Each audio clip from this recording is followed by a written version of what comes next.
Hello and welcome to the latest episode of the Reverse Sweep Show. I'm your host Suyash, and joining me as ever is my co-host AB. How's it going, AB? Following any cricket? Absolutely. Whenever there is cricket, there is some bit of following that happens, whatever time permits. So I've been following the India-England T20I series, and we have been having some really interesting matches there. The first one, although, was a completely one-sided match, but yesterday was a thriller of sorts, and Tilak Verma got us through the lines, and he has been so exceptional of late in this format. Highest number of runs without a dismissal, 318 something. So I'm really excited about this team and what we're able to do in the future. What about USS? What's what's happening at your end, and what about the cricket that you're following? Yeah, it seems that we are the new invincibles in T20I cricket. Tilak Verma, Arshdeep Singh, they seem to be the best T20I cricketers going around. And but Indian cricket Twitter is quite merciless. A lot of personal issues to Yuzvendra Chahal, and yesterday I was reading that what Bishnoi did, he usually couldn't do with the bat. So, but yeah, on the positive side, good to see Indian tail helping out the main batters, both Washi and Bishnoi did their part. But not just limited to India, I think a lot of interesting cricket happening all around. Jammu and Kashmir beating Mumbai in Ranji Trophy, that's like a story in itself. And a very interesting test match happening over in Multan, where West Indies could be on the verge of winning their first test match in Pakistan since 1990. Crazy test match, that one. All 20 wickets fell on the first day in Multan, which hardly never happens in subcontinent. But yeah, focus as Indian fans is on the T20I series. And we were lost a bit on the topic as well. T20I is a format where matches happen, series happen, they get quickly forgotten, people move on, and then only focus when the World Cup happens, which is a bit away now. So we looked towards our best friend ChatGPT to give us some options, and we've thought that we could do some content around it. Innovation in T20 cricket has been limited to franchise leagues. A lot of it happens, and a lot of interesting rules come out. And we thought that can we spice up the T20I format as well? And we got some interesting ideas from ChatGPT, isn't it, AB? Yeah, absolutely. One of those rare times when we were looking out for some ideas, so we went there. And what we will do in today's episode is we will go through those ideas that ChatGPT has given us one by one, and we'll add our own take to that. We'll give our verdict whether that's a good idea, whether we like it or not, whether it's a pass or a fail, and we'll add our own flavor, our own refinements to it. And with that said, SS, should we get into discussing the individual topics? Absolutely. Let's do that. We will start off with the first rule. We'll tell the listeners what the original rule was, spewed out by our AI best friend, and if we agree to it or not, and what little things we want to modify to it if we like the idea. The first one is something that came out as power surge after 10 overs. So ChatGPT says the rule is after 10 overs, the batting team gets to decide a 2 over power play during which only two fielders can be outside the circle. Now, traditionally in T20 matches, you have a 6 over power play right at the start in which there could be only two players and then it goes on to having five players outside. But here ChatGPT is suggesting that we have like a power surge of 2 overs, so an extra power play after the 10 over mark, which the batsmen have to communicate to the umpires in the opposition, and then they can enjoy big hitting because only two uh, fielders could be outside the 30-yard circle. So, AB, what is your initial thought around this rule? Yeah, I always feel T20I is such a batters format, and intuitively I don't like rules which make it easier for batters in the game. So that is one area where I feel this rule is a bit not so Lopsided. good. Yeah, absolutely lopsided. And having 8 hours of it's a 8 overs of power play in the entire game will actually make it even higher scoring. So I don't like this rule as such, but I feel that there is so much that can be done with this rule that we can add our own flavor to this to make it better. What's your take on it, SS? First thoughts on the rule, and then we can discuss on whether we want to improve on this or is it a complete fail. Yeah, I like the rule in isolation, that there is a dynamism brought in the middle overs. I mean, um, I wouldn't like this power surge to come just after the power play, because you want that spinners to come in. Seventh over generally is the over where people take the least amount of risk. I like that 7 to 10th, because you change the gear of the match, and I like that. I don't want that to be affected. I don't want one stretch of 8 overs. So I like the fact after 10 overs you want another impetus coming in. You want the captains to rethink a lot. But I completely agree with the fact that we want a certain compensatory element brought to this. And we thought, if power surge is something ChatGPT recommends, why can't we have a power purge? And power purge is a Absolutely. power given back to the opposition, that, okay, you might enjoy as a batting team 2 overs of extra power play overs in which you can have two players outside only. But then there could be a power purge, a 1 over in which the bowling and the fielding team get some control back. So that was what we were thinking. And AB, I think, what do you think about power purge, and what is exactly what you would want in this power purge? Yeah, I really like the idea of a power purge followed by a power surge. The batting team might have the option of selecting those 2 overs, but they should also know that there is a power purge at the end of it. So, for example, if the batting team takes a power surge after the 10th over, so 11th and 12th overs they enjoy hard hitting, but then they know that 13th over is going to be a slow over for them. So here we were thinking about two options actually. We were thinking maybe we can have six fielders outside the 30-yard circle, or the second option was that the fielding team can really have 12 fielders on the field for that 1 over. So an extra fielder comes in. Another thing that we were thinking about is the batting team might decide to just push it out and not take a pass search, say, till the 17th over, in which case they miss out on the pass search, but the power purge still stays because the fielding team has that advantage then. So the 20th over becomes the by default power purge for them. So these are the thoughts that I have assessed. What's your take on it? Anything else that you want to add on to this?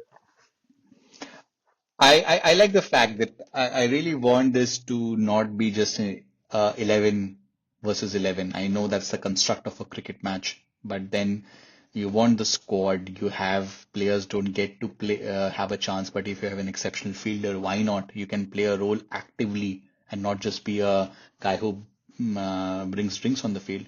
So I really like having the 12-man thing instead of having six fielders. I mean, you can do that. You can have five fielders, but then you can bring an extra guy, and then you have full flexibility as a bowling team. Do you want him to a close-in catcher because you might have a excellent spinner or excellent fast bowler bowling, but you could also use him in the field, because it might be that the extra power play is being used when you have already used your premier bowlers. So you can still use like a medium pacer coming in, but he has extra protection in the deep. So I like the fact that you are using the squad to provide a new dynamic to the match and to that section of the play.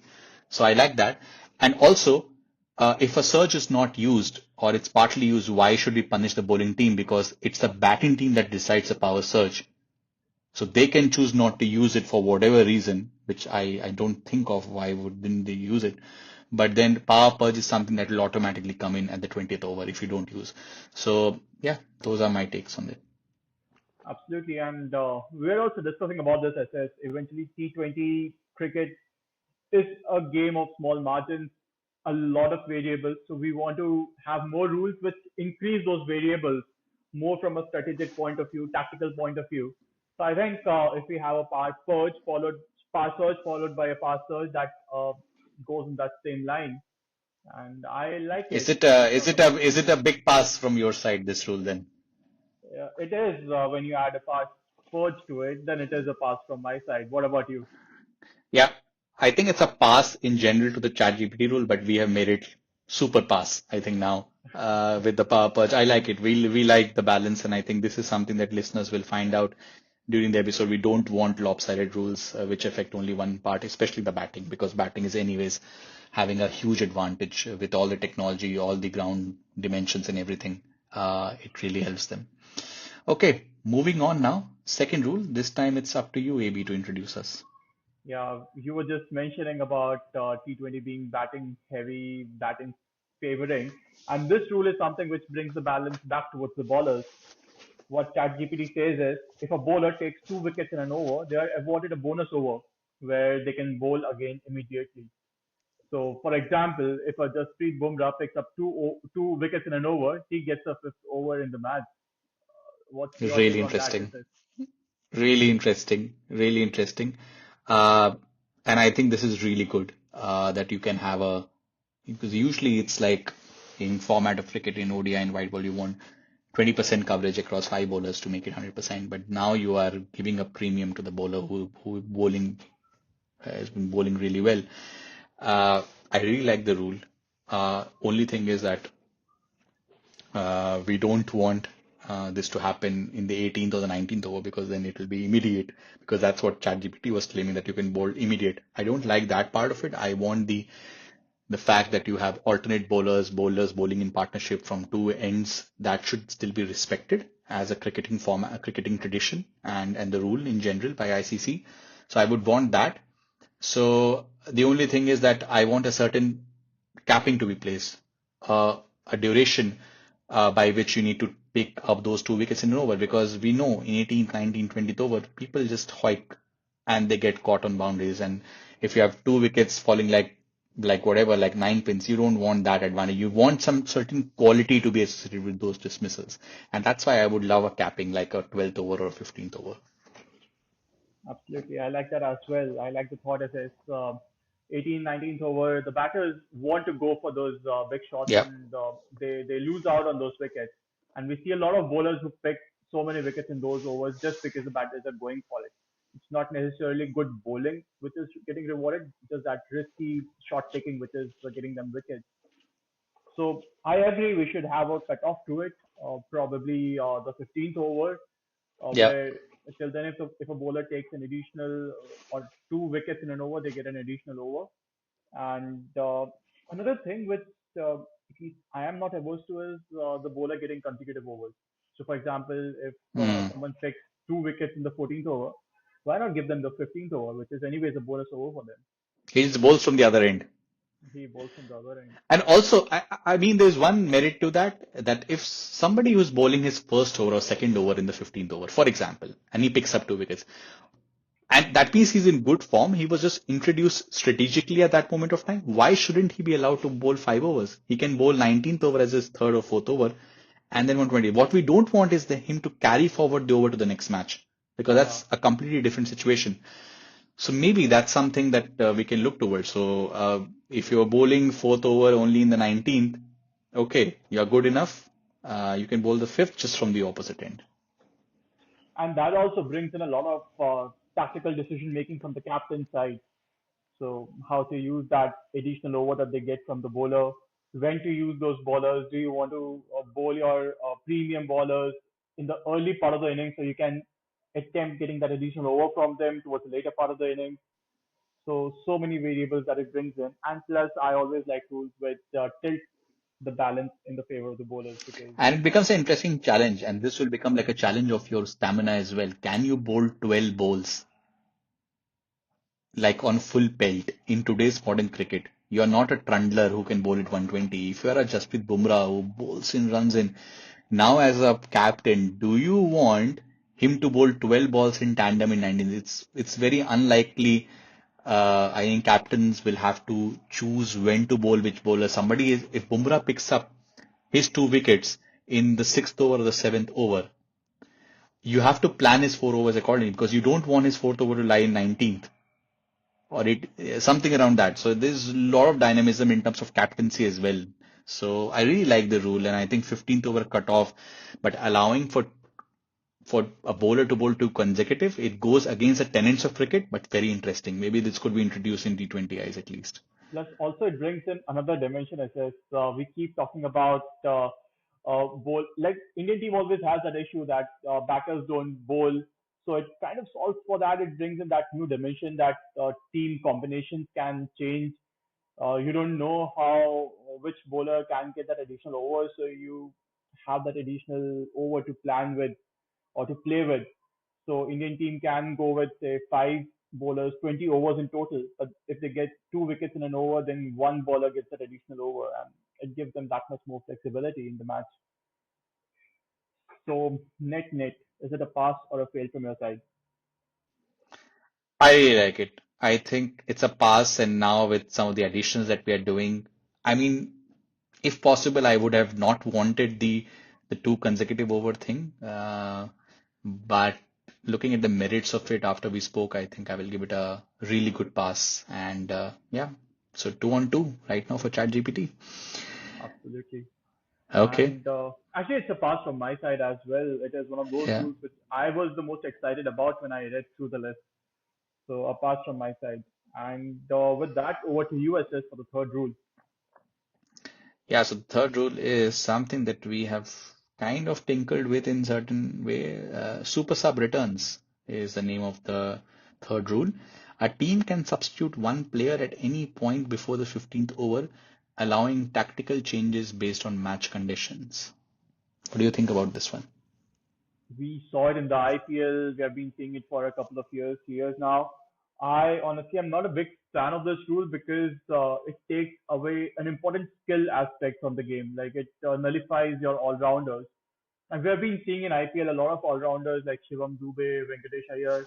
They don't bowl anymore. But you want to promote those all-rounders in the team. You want to uh, like incentivize players who can add more value to the game in multiple shapes and forms.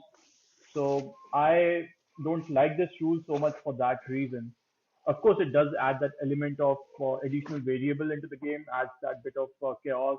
You can say that bit of tactical requirement from the captain, the management's end.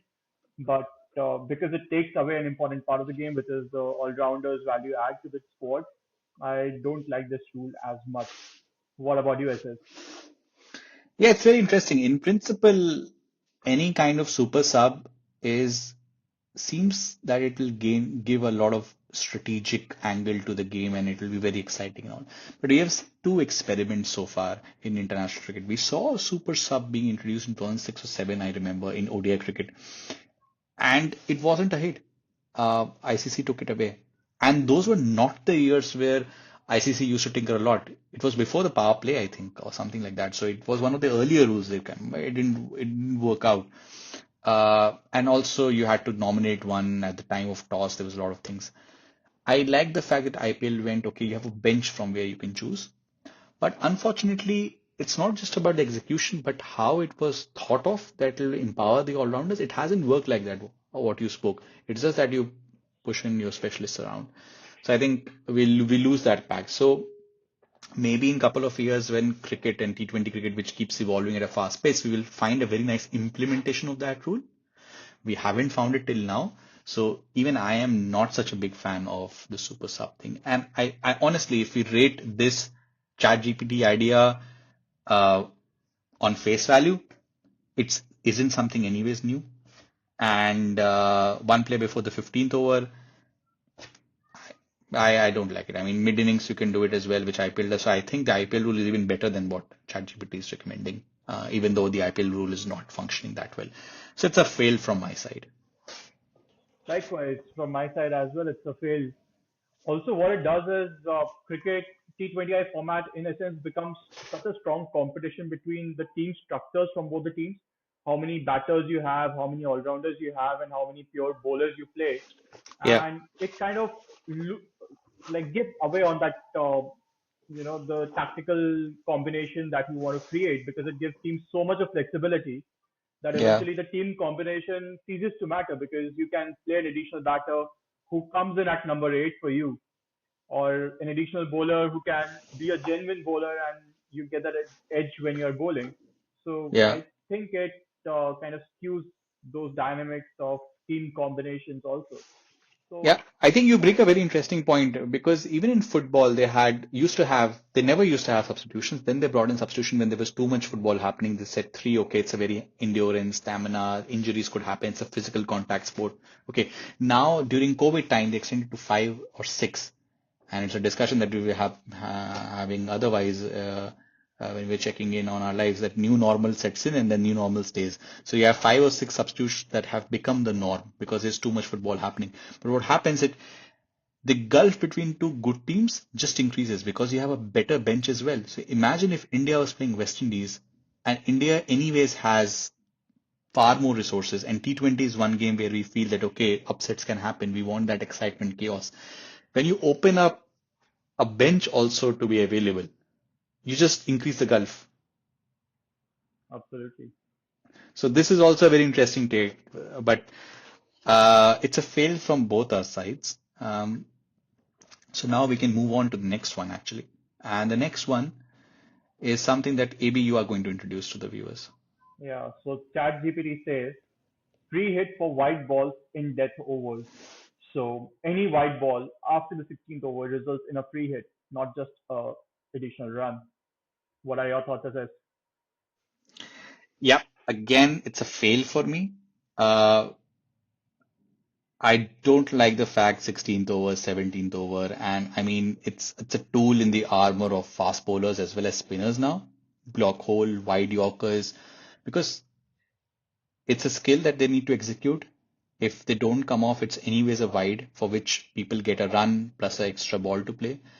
And if you really want to make full use of it as a batter, you have all the shots in the book. You can play switch hit, you can play ramp, you can scoop it, you can get underneath the ball and still strike over the extra cover or even long off. So why penalize further when anyways the game of T20 cricket is so lopsided in the favor of the batter? So I just don't like it.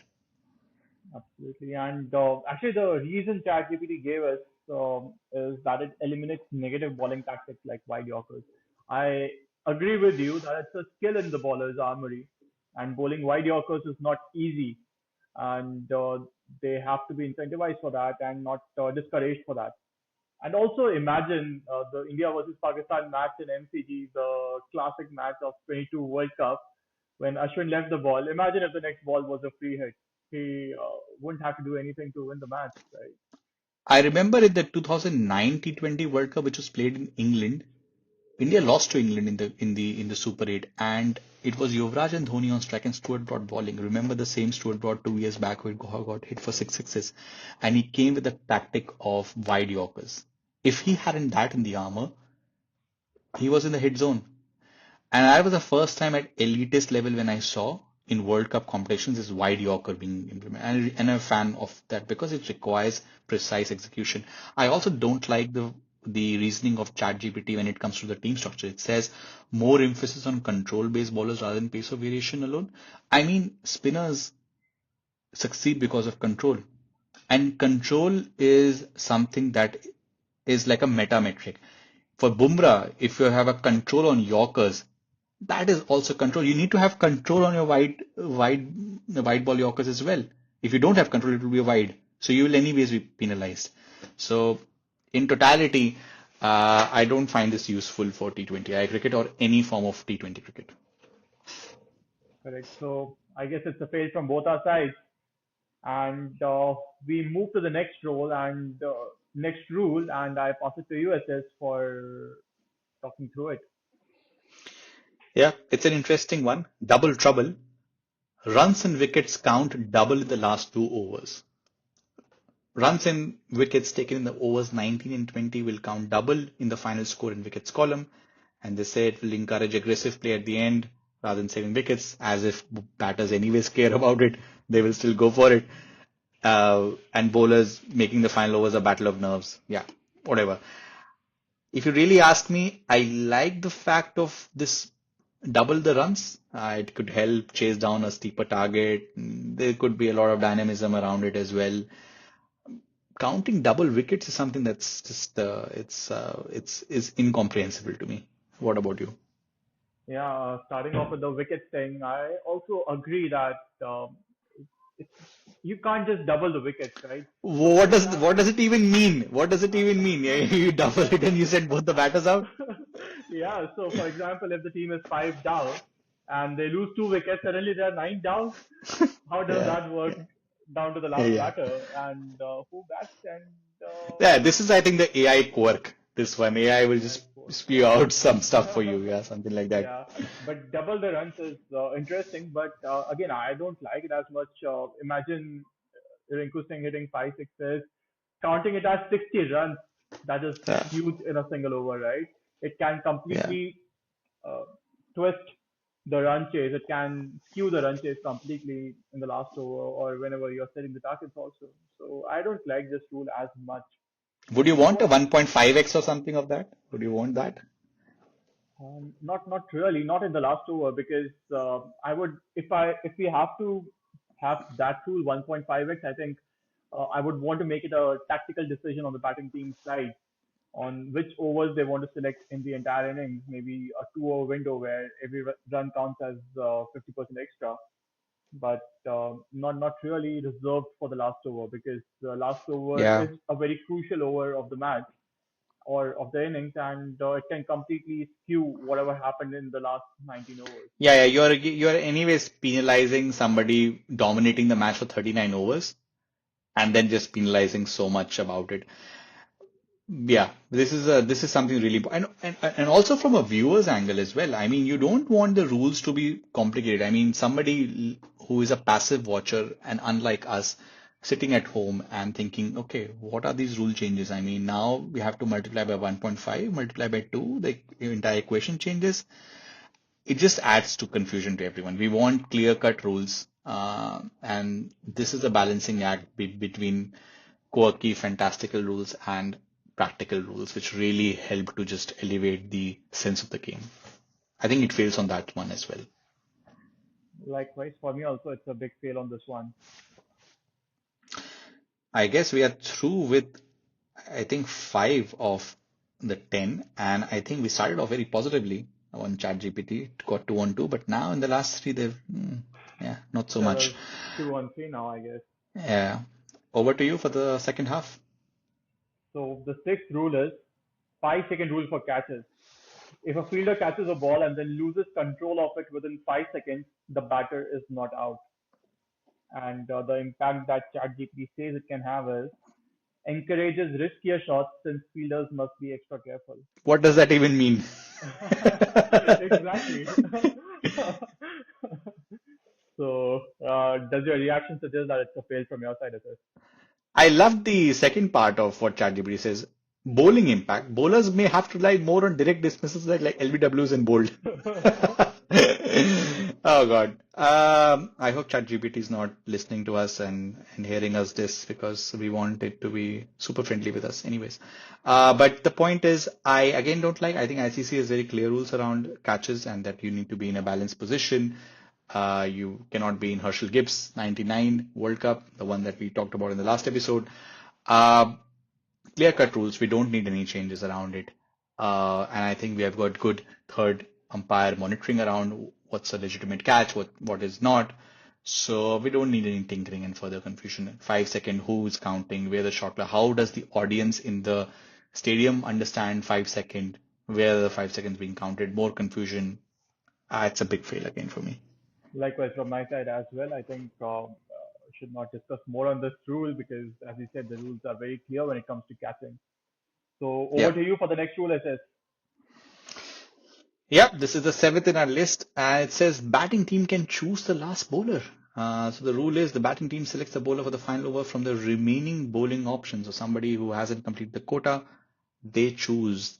On surface, it seems another one of those batters behaving like royalty and asking the opposition to be like at their service. What do you think on this? I don't like this because I think the choice of which bowler to ball when should be the fielding captain's decision and not the batter's decision. It's like Yeah, the entire 20th over being taken out of equation, then we might as well have 19 over matches, right? SS. What's yeah, the point of even having the 20th over because it is apparently the most decisive over in the game, and yeah. you make it the easiest over for the batters. I don't like this one. What about you? Yeah. Interestingly, it says for impact for bowling, it forces captains to manage their resources carefully. I mean, if you are being smacked around anyways and you need wickets, you will not hold back Jasprit Bumrah, right? You will still want to bring him back, and you will not say, okay, I will finish up the quota of Nitish Kumar Reddy because I think the batting team will choose him to bowl the last over. No, I mean, you want wickets. You want to play in the present tense. So, yeah, it doesn't work out from both the impact perspective and the rule itself. So, unfortunately, ChatGPT is on a bad run. I think yeah, it's a five consecutive cases of a big fail. I will pass it to you for the eighth one. Yeah. And the eighth rule is bonus run for hitting the stumps. If a fielder directly hits the stumps on a throw, the batting team loses one run, even if the batter is not out. And the impact, the batters may hesitate on risky singles. Bowling fielders may get reward for sharpness. What's your take? I mean, risky single, you just dab the ball, somebody comes in close in and just hits it like it. You might be in the crease, but you get a -1 in the total. Doesn't make sense. I mean, I can understand you're running a 3 run and somebody hits it from the deep. You want to reward that. You want to reward somebody hitting from the deep and say, okay, now it will be 2 runs counted. But somebody can just throw a very light hit, throw somebody's already made, the ball is not dead. Somebody comes in, just throws it at a very accurate thing at a low pace. You don't want runs reduction like that. I don't like the concept of runs reduction anyways, except for penalty runs. So I I appreciated the thought behind ChatGPT coming up with this rule, but in totality, it's unfortunately a close fail for me. Yeah, I also like the fact that there is something that ChatGPT thought about fielders and in improving Yeah, their impact in the game. But imagine you have Dhoni, Kohli, or say Kohli and ABD running between the wickets, two of the fastest players between the wickets. They say Kohli hits it to the gully, and you have a world-class fielder there, say Ravindra Jadeja from CSK fielding there, and they complete the run. Kohli does a fantastic dive to complete the run. Jadeja hits the wicket, and it's a zero count for Kohli and ABD. You don't want to see that, right? yeah, If there's a yeah, good run being completed, you want to see a good run being counted yeah. and scored. I think the interesting one would be if somebody is able to hit out from outside the 30 yards. You want, and even if somebody is able to make ground, you might want to give it. That could be an interesting thought experiment. Do we want to make it outside the 30 yard? I will be open for it, but I want to see the real impact of it in franchise cricket first. If we do it in a smaller experiment before we thrust it on into international cricket. Also, I am not really sure how that might change keeping, Yeah, right? Because the keepers will yeah, then be incentivized to stand behind the stumps, and some innovation like what Dhoni did, catching the ball in front of the stumps and then trying to effect a yeah, run out. Those yeah. those And might also, change. we don't know how much will it even move the needle. So if somebody hits like once or twice in the entire innings from outside the 30 yards, -2 runs. I mean, okay, in T20 cricket it does move the needle, but I don't think it's such an impactful rule to just put it out there. So it's a close fail for me, this one. Very close, but no. Likewise, I also don't like to have this rule. Might not be that close a fail for me. I think it's a big fail for me. So I'm not Hmm. a fan of this rule. Now moving to the next rule, and I will give it to you, SS, our second last rule for today. Yeah, I saw it. It's something that I've thought about before. It brings some nostalgia from India's tour of New Zealand in 2002-3. It says home run zone for 10-run sixes. Some baseball inspiration, but also something Martin Crowe got in terms of max cricket in New Zealand, where you have a zone just behind the bowler's back, um, where if you hit the runs, you get 8 runs. And was max cricket was a completely different format. It was like 2 innings of 20 overs each. Very interesting as a format. I like that in isolation. Like you have a test match of T20 cricket, like an 80 over day. But having said that apart, it says a specific section, the stands, like straight down the ground or deep mid wicket, becomes a 10-run zone if a batter clears it. What do you think about it? I like the Oh, finally we found one out of yeah. ChatGPT ideas. After a long streak of failures. Yeah, so I like the thought. I like where this is going, and I think there's a lot of refinements that we can do with this. Uh, Starting off having that zone, which is extra runs. We can decide on how many extra runs they get, but that's a good starting point. What I would like to add to that is if it can be a decision made by the batting team. So one, it becomes Hmm. more tactical. So a batting team can decide that okay, I want the zone from say fine leg to say square leg to be my max run zone. For example, if I have a Sky batting in, I know that that's the strong zone for him, and he can capitalize on that. So I might want to have that as the max zone. If I have someone as a Pandya batting, I might say that okay, I want it to be in front of the wicket. But as I talked about earlier, I always wanted to also be good for the bowling side. I don't want it to be lopsided in favor of the batters. So I would want to compensate by giving an option open to the bowling team to select a min zone where your scores are reduced. So, for example, they can then avoid bowling in the max zone, but rather in the min zone. So, make the batters play in that min zone. So that is what I am thinking of. What are your thoughts on this, SS? Yeah, I like it. As I said, it's something that I've thought about before as well. So as a rule itself, I like. I don't like the fact that it has to be stands or anything 100 meter, 90 meter because those open up a lot of things that we might not able to track. Depends on the ground itself and the conditions. So I like the zone on to be available on the ground. And then, yeah, you could have 4 runs as 6 runs, 6 runs at 8 runs. It adds a little bit of dynamic as well. And To be honest, I mean, I wouldn't even mind it to be available throughout the match, throughout the innings as well. I actually don't mind that, especially when we add your min zone concept to it. But I am not so sure what will be the negative impact out of all this. So for the starting purpose, we can have like a 2 over section like we have uh, where you would want it. Maybe we want to be making sure that it doesn't hinder with the uh, the power surge and power purge overs. We want it to be separate, uh, even though that will uh, increase the complexity of the game. But here we are judging rules in isolation with each other. So if you forget about power purge and surge, 2 over max zone and min zone, I like it, and I think you will try to bring your best bowler to be bowling those overs, and you have the batter who are trying to take it. Uh, and the captains will be playing a role that okay, when do we want this to be taken? Who are the best batters? Have they settled in? Do they hit in those zones or not? A lot of it will be in play. So I like the spontaneity of it than being pre-decided at toss level. So I like this idea, and especially in conjunction with the min zone. Absolutely. Maybe after the 10th over, the batting team selects the max zone and the bowling team selects the min zone. And for say 11th and the 12th overs, we play by those min and max zones, where in the max zone, every four counts as a six and every six counts as a eight. And in the min zone, it's reverse. Maybe every four as two and every six as four.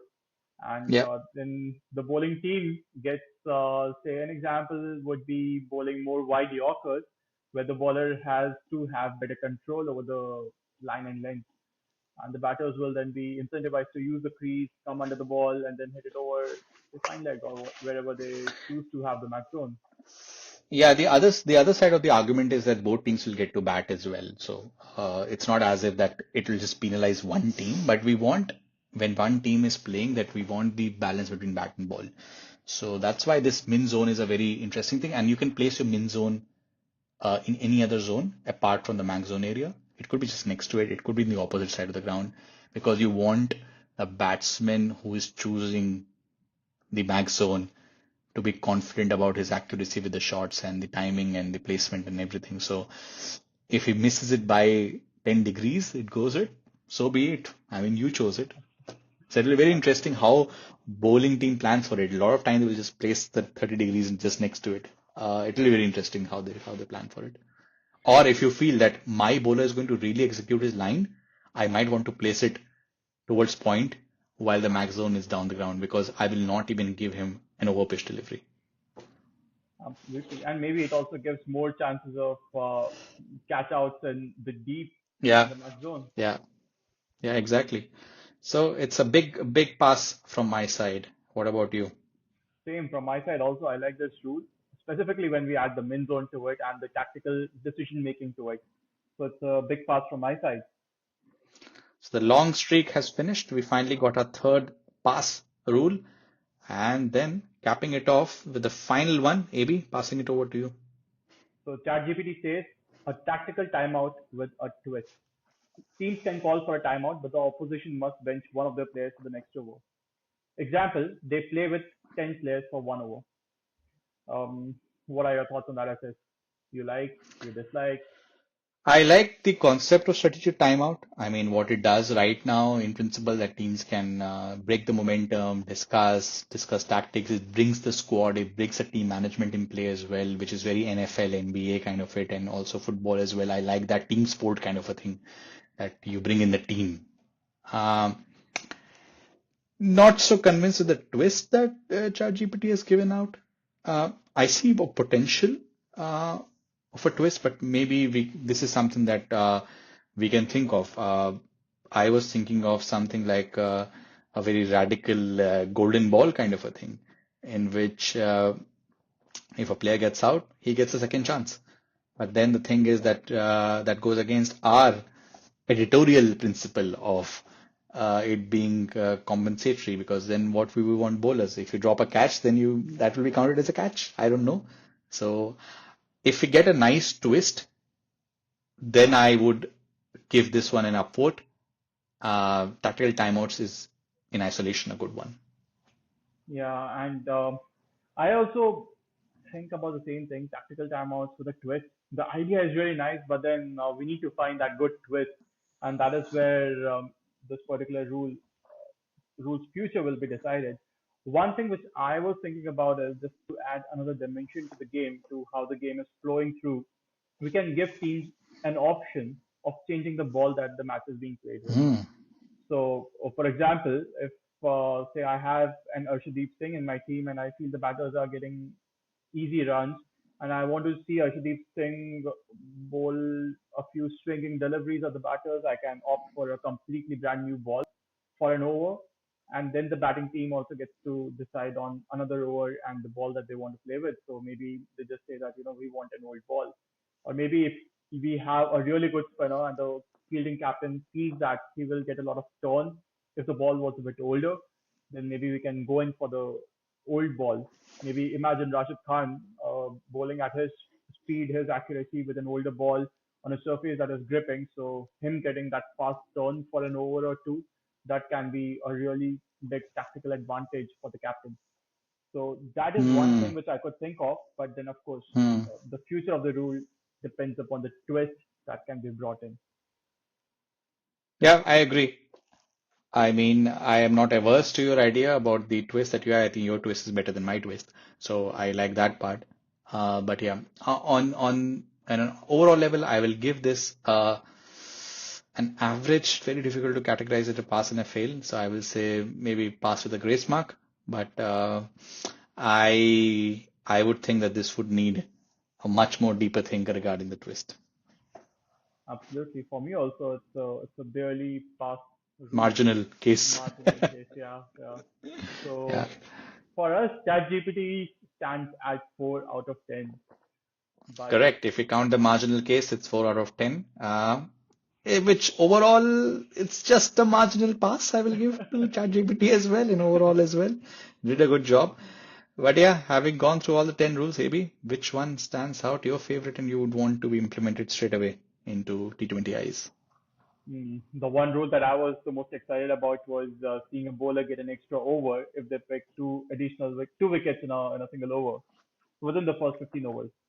So that is one rule which I feel finally favors the bowlers in the format, and one rule which makes the battle between the bat and the ball really interesting. Imagine your best bowler getting an additional over. That is immense. It completely changes the equation when the batters are planning a run chase. It will completely change the equation and how they plan that run chase, because they have to factor in for those Jasprit Bumrah overs, and now imagine having an extra Jasprit Bumrah over to tackle. Yeah. So I feel this is one rule which excites me the most. What about you, SS? What's your pick? Yeah, this was one rule that was really exciting for me as well. The only thing is I don't like the concept of having two immediate overs. That was the only thing. If you can work out a nice solution, around it amongst the all the MCC and the ICC rule makers. I am all up for it. I really like it.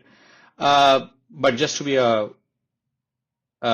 also give a shout out to Surge and Purge, very marketable as well.